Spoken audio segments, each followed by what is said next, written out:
McInerney from Croaky here at the National Nursing Forum, and we're just doing some lunchtime Vox Pops. Would you be able to introduce yourself, please? Yeah, my name is Commander Wendy Thomas from Joint Health Command. Thanks, Wendy. Now, you're presenting here. Can you tell us what that's about? Yes, I'll be presenting on Friday for the military community of interest on best practice amidst terrorism. Okay, and what will your messages be about that?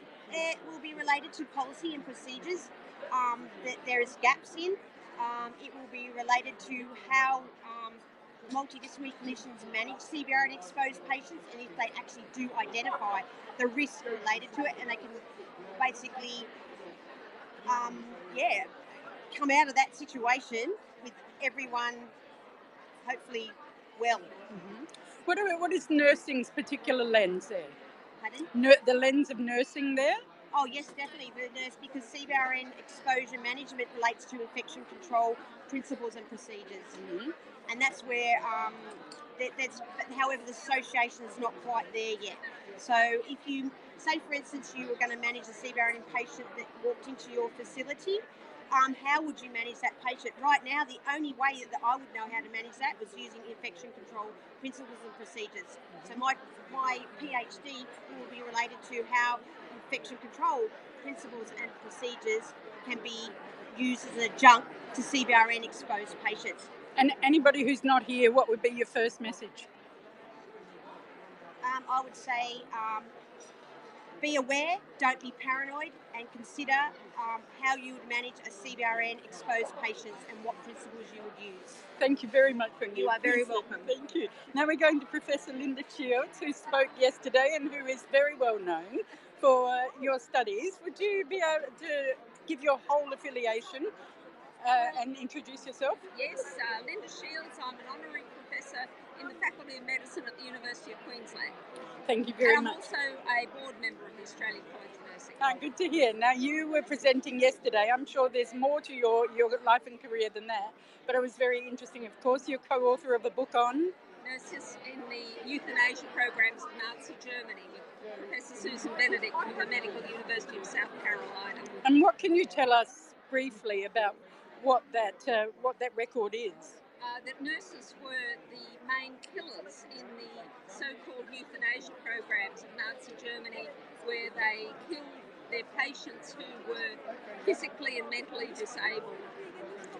And what are the lessons for that? I mean, clearly to strike the historic record, but what are you wanting to get across to modern audiences? Well, those nurses were subjects of the Nazi propaganda machine. They believed that what they were doing was right, and so they saw their caring role could be moved into the killing role.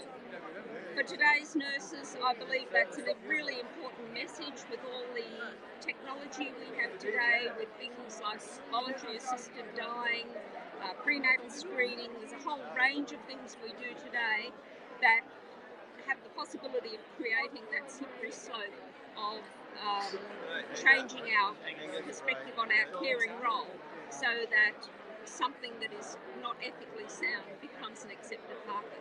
Do you think it's an important lesson in cultural safety? Oh, definitely. And if we look back, it's the same thing as nurses being involved in taking Aboriginal babies away from their mothers to be adopted out as part of the stolen generation. It's the same thing as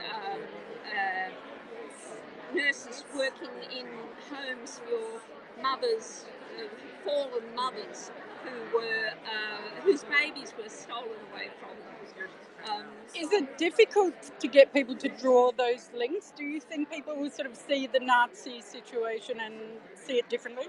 Yes. One of the things that Susan and I have found is that we have been told we shouldn't be studying these things, that they have no relevance today. That makes us very passionate about making sure we continue the work, because we know it is relevant today, and it's very, very important that nursing as a profession acknowledges that dark side of its history so that we can make sure it doesn't happen again. Fantastic. Now, takeaways from the conference so far? Takeaway from the conference? The wonderful networking, collaboration, the keynote speakers this morning and their courage, their message of courage to get involved with policy, to get involved with politics. That's a really important message from this conference. Thank you very much. So good to speak to you. Thanks, Margaret. Can you No, please I'd love- message in there that any point of view or You anything can- I express? Would you like to say that, Wendy? I'd just like to say that anything I've said is my point of view and not that of defence. Fantastic. Personal point of view. Taken very much. Thank you very much for that. Marie, Amanda is in charge of all health for the Navy. All health for the Navy. Fleet Now, health now. that's very exciting, but first you have to talk about why you're in civvies. Do you want me to talk about that? No, but you are suiting up later, yeah? Can you talk about, introduce you and your role and what you'll be doing here? Okay, hi, I'm Captain Amanda Garlick. I'm the Director of Fleet Health. I'm also here as the Chair of the Committee of Interest for Military Nursing. We have a session on Friday afternoon where we're going to give a lot of different perspectives on what military nursing is, particularly with three of our nurses who are doing the mid-career entry leadership program. So they're going to talk about the difference between military leadership and clinical leadership. So a great opportunity just to expose people to what happens in the military and realise it's not that different to everywhere else. What are there differences? And There's definitely differences in the nature of what we do and the opportunities we get, but there's also a lot of similarities. what are the issues for nursing and nurses in the military? At times it's one of the main issues often is skills maintenance and getting exposure to the higher level of clinical exposure that we would get in the civilian sector. We've sorted that out with clinical placement deeds, so our nurses to maintain their clinical currency, both our nurses and our medics who are enrolled nurses, they'll go to the civilian sector and work in the hospitals in the areas that we're required to. Now tell me, nursing in the military, we don't tend to think about it a lot. Well, I don't, which is wrong with me. As the head of fleet nursing, are you on board most of the time? No, I'm in an administrative role now, so... What roles have you held up until now? Where's it taken you? I've done a variety of roles. I have been deployed to Rwanda, Iraq and Afghanistan. Rwanda I was deployed as an ICU nurse. In Iraq I went as a clinical ward nurse, and then in Afghanistan I went as in a research role looking at protective equipment and how that managed to help our soldiers when they were involved in an attack.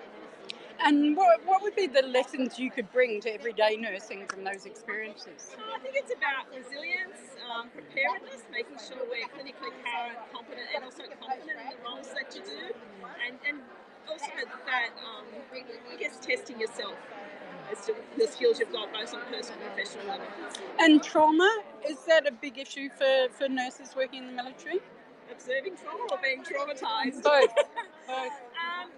There's a lot of work done on our mental health across the whole of the Defence Force and really preparing people for what they may see and then supporting them afterwards, making sure we do the mental health assessments and just see how people are travelling.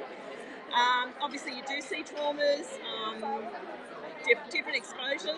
You see traumas in civilian hospitals anyway, but often it's on the scale of what you're seeing. Sometimes too, you get that exposure of being people that you actually know worked alongside, and then they come in, they're quite injured, so that can be challenging.